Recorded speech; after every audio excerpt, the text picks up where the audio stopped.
ሙስሊሞች ብቻ ናቸው ገነት የሚገቡት ሙስሊሞች ብቻ ናቸው። አሁንም ደግሞአለው ገነት የሚገቡት ሙስሊሞች ብቻ ናቸው።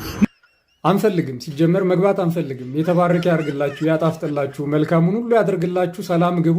እኛ መግባት አንፈልግም። ሲጀመር ክርስቲያን ሆኖ የሙስሊሞች ገነት መግባትን የሚመኝ ክርስቲያን ሰው አለ? በፍጹም የለም።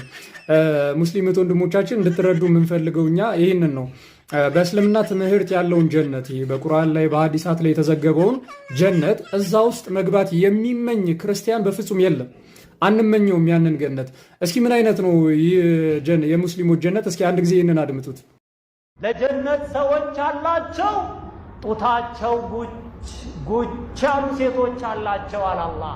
እኔ አላልኩም፣ አላህ ነው ያለው። ወላሂ የማይፈርድ የማይሟሟ የማይወርድ የማይጎል ዘላለም ያበጠ ጡት አላቸው። በነካኸው ቁጥር ያስደስተሃል። ያ ረቢ አላህ እንደ እናቶቻችን እንደ እህቶቻችን መማሟት መውረድ አይታወቅም። እኔ አላልኩም፣ አላህ እኮ ነው። ወላሂ ጡታቸው ጉች ያሉ ሴቶች አላቸው። እና እዚህ ነው አትገቡም የምትለን? እኛም አንፈልግም፣ አንገባም። የተባረከ ያርግላችሁ። በነገራችን ላይ እንግዲህ የሚገልጸው ነገር ሊያጓጓ የሚችለው ወንዶችን ነው። ለሴቶችስ ግን ምን ተዘጋጅቷል በጀነት? እስኪ ለሙስሊም ሴቶች ጀነት ተስፋ የሚያደርጉት የሚጠብቁት ጓጉቶ የሚጠብቁት ነገር ምንድን ነው? እሱን ደግሞ እስኪ አንድ ጊዜ እናድምጥ።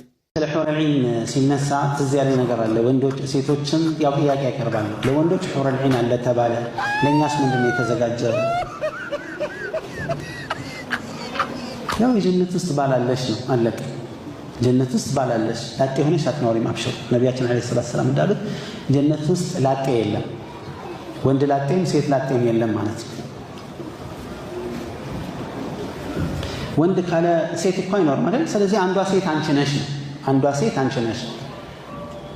ስለዚህ ብዙ አይጭነቀሽ ነው የምንለው ነው። አይ ይቅርብን። የተባረከ ያርግላችሁ። መልካም የእንትን ታይም ይሁንላችሁ። እኛ መግባት አንፈልግም፣ እናንተ ብቻ ግቡ። እኛ ክርስቲያኖች እንደዚህ አይነቱን ጀነት አንመኘውም፣ መግባትም አንፈልግም። የእኛ የክርስቲያኖች ገነት ከዚህ በፍጹም በእጅጉ የራቀ 40 ክንድ አይደለም 80 በጣም ብዙ ክንድ የራቀ ሌላ ነው። የእኛ ምኞት የእኛ ናፍቆት በፍጹም ይሄ አይደለም እና የእናንተ ጀነት መግባት አንፈልግም። የተባረከ ያርግላችሁ።